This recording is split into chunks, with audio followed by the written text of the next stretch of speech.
Good morning. As we kick off the new year, two big topics to keep an eye on: healthcare and the United States' relationship with China.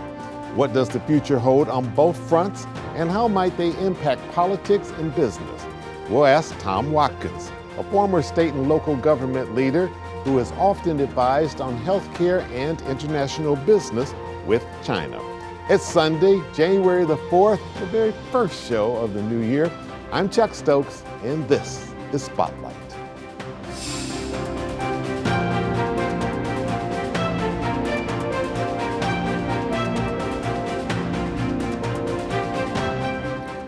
He's certainly someone who's been on this program a number of times throughout the years, wearing different hats depending on when he was on the program, but someone who has worked for the D's and worked for the R's, has worked in private industry, has worked for public. Tom Watkins, welcome back to Spotlight. You doing okay? It's good to be with you in a new year, Chuck. It's absolutely wonderful. You know, when I was here, I think at first my beard was a different shade. Yeah, you look a little Santa Claus. Yeah. We just passed that season, so it's good. That's okay. That's all right. Hopefully you had great holidays. You've written some, you're always writing. I shouldn't say you've just written. You're constantly writing, a prolific writer. But two fairly recent columns that have gotten a lot of attention. And I'll start off with the one on healthcare. Yeah. And you started it off, and I'm going to read it so I don't screw up the language. You said, the caption on it said, "Healthcare implosion in America and Michigan is near." It's pretty strong stuff. Yeah, you know, Herbert Stein, who is the economic advisor to Richard Nixon, has a law. It's an law of economics. It says that things that cannot go on forever won't. And we have a system now that, for many people looking at it, see a system that's really about power, control, and dollars, as opposed to true care for human beings. All of us are touched by a healthcare system. Congress is debating, while they have healthcare for themselves, of whether or not they're going to pass the subsidies in order to go. And hopefully that will come to pass. And even if they pass, how long it's going to pass? Is it going to be more of a, as you say, fixing the holes, or is this going to be a long-term solution that really works regardless of which political party is in power at any given time? Because this is a political fight as well. Yeah, but cancer knows no political party. If you're suffering, as I know a number of young people that are struggling with cancer diagnosis today, and the hurt and the pain as they struggle to live while these debates are going on. These are truly life and death decisions that Congress and the President are making. And we need to take a step back and to really ask, as the richest country in the world, we cannot provide health care, human decency to the citizens of this great country of ours? Something is inherently wrong when people are afraid that they may die because they can't access quality health care in the richest country in the world. Tom, what's driving this? Is it profits? Is it politics? Is it all the above? Your assessment. It is all of the above, Chuck, and we need to take a step back from it. You know, I just... Because cities, I don't mean to interrupt you, cities are literally building themselves around healthcare systems. Yeah. There's not a major city you can go to in America and not see cranes in the ground as healthcare systems are building new buildings, additions in the inner city, in the suburbs with satellite operations as well. It has become a big industry. But that is just the point. The industry and the metrics around the industry have to be about care, human decency, providing people the opportunity to live with quality, not about the metrics which seem to be driving too much of the system today, which is about CEOs' compensation, return on investment for the shareholders, and getting bigger, not necessarily better. I was recently with a group of healthcare providers, and they're the true heroes in our system today. And they said something that was pretty powerful to me. because they're good people, whether it's the person pushing you in the wheelchair, cleaning the room, the doctors, the nurses' aides. And they said to me that they don't make up the rules of the jungle. They just have to survive in it. And we have a system now that's truly driven more by dollars than it is care. And that is where Herbert Stein's law comes into effect. We can't have healthcare premiums that are going up for you and I that are lucky enough to have healthcare benefits, but they're going up 20, 25% when inflation is maybe, 2.5%. How can we have a system that's going to continue to do that, that is denying care, or care is based upon maybe your zip code or your economic status, as opposed to your status as a human being that's craving to live a decent life? All right, hold your thought for a second. I gotta slip a little quick pause for the calls, pay our bills. And we'll be back with more questions with Tom Watkins right after this.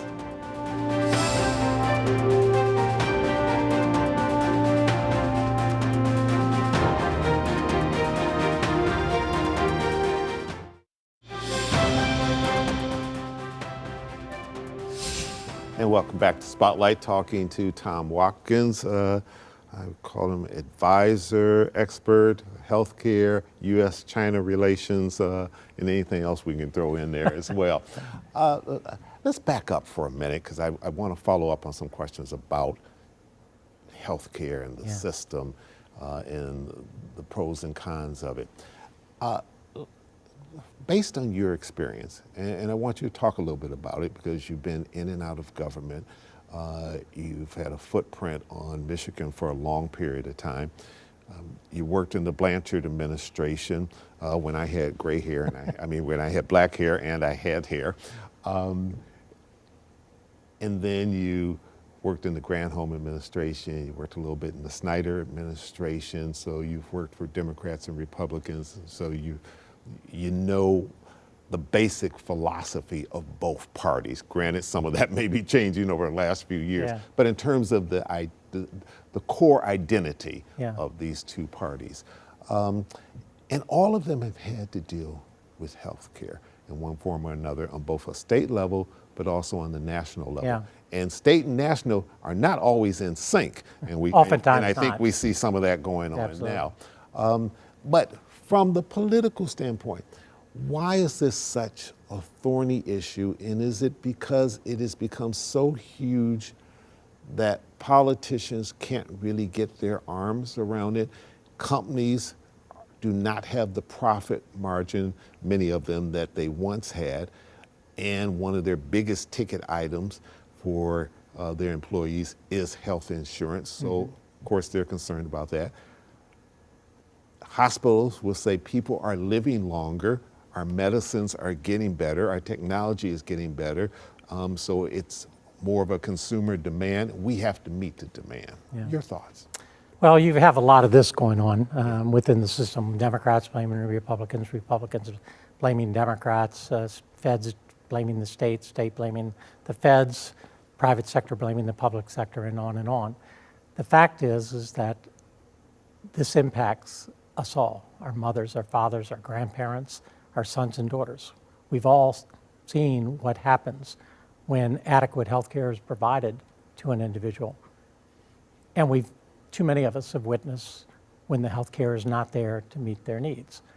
We have to ask ourselves, are we about privatization of health care in this country, in the state, or delivering high quality care at a reasonable cost that people can afford? The whole issue of affordability is no more important than it is for healthcare. Because if you can't afford your medication, or you have to choose between buying life-saving medication or having milk and cereal on the table for your children, that's morally wrong in the wealthiest country in this world. So we need to take a step back from it and say, figure this stuff out, folks. It's just not right that we have people that aren't getting the health care that they need and deserve. The debate that's going on in the state today, and as you know, I've worked in mental health a good part of my career. Absolutely. They're talking about— used to be director of the Detroit Wayne Mental Health Authority. Yeah, and they're talking about now at the state level of, some would call it privatization of the public mental health system. But our system is privatized now. We have a lot of great nonprofit organizations delivering care in their community that is values-driven and community-based. But they're talking about turning that over to the health insurance companies, where profit is their driving factor. You know, the old fable, the scorpion and the frog. The frog's taking the scorpion across. He said, I'm not going to take you across the river because you'll sting me. And he says, no, why would I sting you? If I sting you, both of us will drown. Frog thinks about it, okay, jump on the back. Halfway across the lake, the scorpion stings him. Why? Why'd you sting me, he says. Because it's my nature. When we set up a system that's about profit, the profitization of, for instance, our public mental health system, that's going to be the driving force. We need to flip that around where the metrics, where CEOs are being measured. It's not how much return on investment are they having out of the healthcare system. And we need a margin in order to have a solid mission. But we shouldn't be paying $10 million a year and then denying care for a mother in need. We've seen this play out, and it's sad. But the health executive that was murdered, and a lot of people are lionizing the individuals for doing it. Why? Because they're fed up with a system that's more about dollars than it is about care. And we need to flip that on its head and make it about care and not just about who's making what. Do you see a day where America will move more towards a socialist type of healthcare system like Canada and some other places in the world? And critics of that system will say, yes, while everyone has health care, that's not the whole story. Sometimes you will remain on list to repair something that you may have, some type of illness, or at least address that issue for months or years, and you don't have the expedient type of service that you have here in the U.S. Well, I think words matter, and socialism has got such a bad reputation, right? Mm-hmm. That if you say it, it's like, oh, communism, socialism, whoa. Yeah. But let's reframe the issue and to say, do we believe that all Americans ought to have access to high quality care? And I think most Americans, whether you have an R behind your name, whether you're an independent or a Democrat, would say, yes, we ought to provide care and human decency to people. Now, if you label it socialism, people are going to be scared about that boogeyman.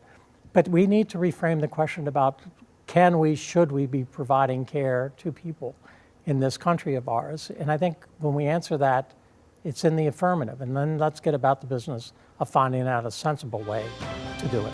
All right, we need to take another quick break. We'll come back. We're going to talk a little bit about U.S.-China relations. I know a topic that's near and dear to your heart. We'll be right back. Stay with us.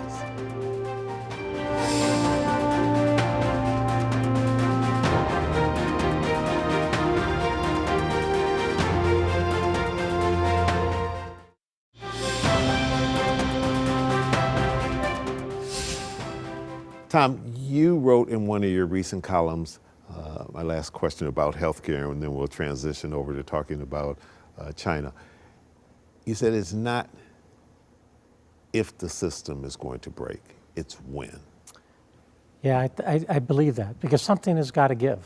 We cannot continue to go on like this. Too often times in the political world, we pretend to fix problems. We put a patch on it. But if you have a hole in your roof, you got to get up there and fix it. If you don't, the rain continues to come in. And it's raining down on the American people right now that can't afford high quality health care that they need and deserve. We need to change it. Do you, and I know this is a tough question, do you have a solution?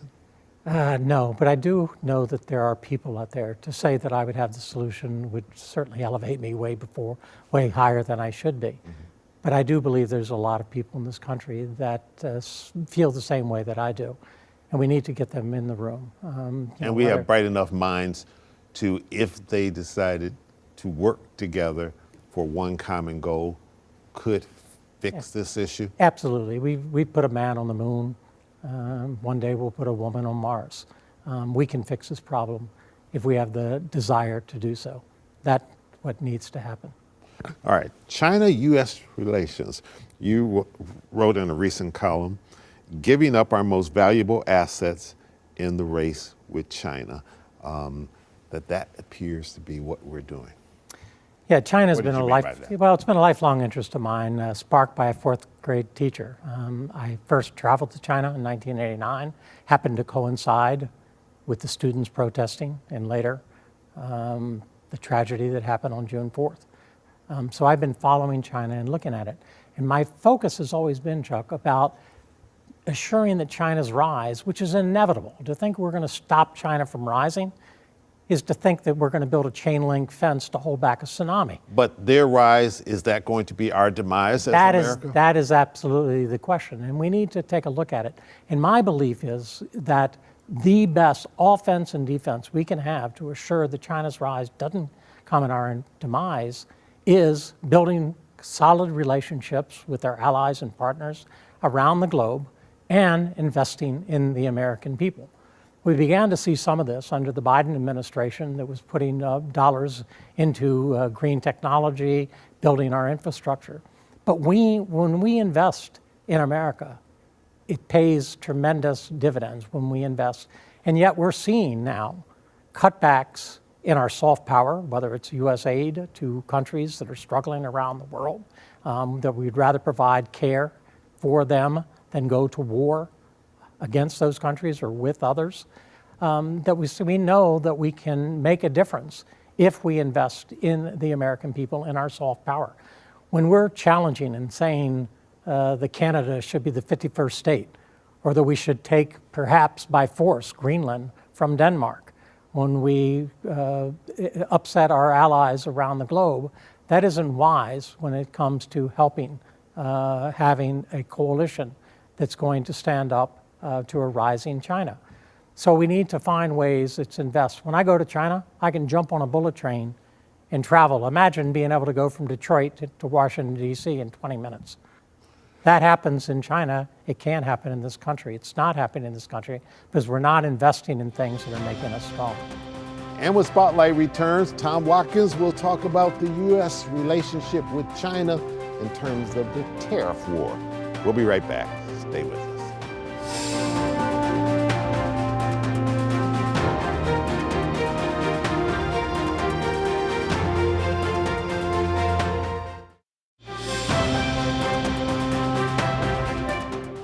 I have great respect for China, but they can't do this with just, we're going to have one shot at this, and no other president's going to do this, what I'm doing. Again, there'll be a transition cost and transition problems, but in the end, it's going to be a beautiful thing. President Trump has said we have the strongest military, the strongest economy, we're the strongest country on the globe. He has also entered into a trade war with China, in which his position has changed a number of times, and it's like the two countries are playing checkers, and at 1 second the tariff rate is going to be here, next second is down, next second is up, next second is down, and both countries are testing each other. What do you make of this? Who's going to be winner, who's going to be loser, or will it result in a winner and a loser? There's an old African proverb, when elephants fight, all the grass gets trampled. So to see conflict between the United States and China is not in either of our nations' best interests. But we need to find ways to what I've referred to, if I can remember them, the 7 C's, where we have collaboration, cooperation, coordination with China to avoid conflict and confrontation. That would be a serious blow to us all. You also say that both countries, in order to, I guess, coexist on this planet as two powerful nations, have to do a better job at investing in their people and investing in their government. What do you mean by that? Well, to me, it goes back to the conversation about healthcare.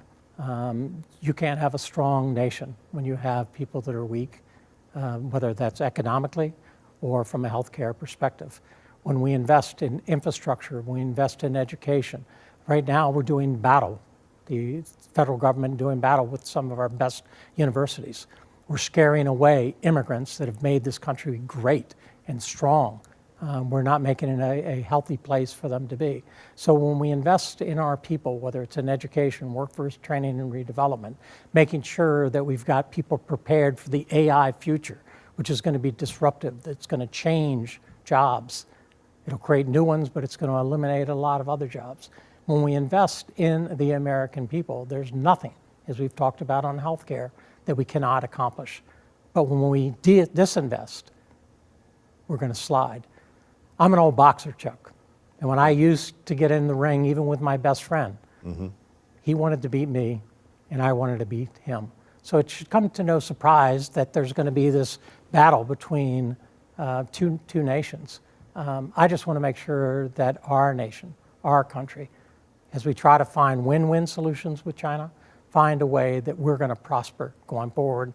My belief is when we invest in our people, it's the best strategy we can have. And when we build alliances with like-minded nations around the world, that is our best offense and defense to counter a rising China. Final question. Should we fear, as a nation, should we fear China and whatever China's goals are?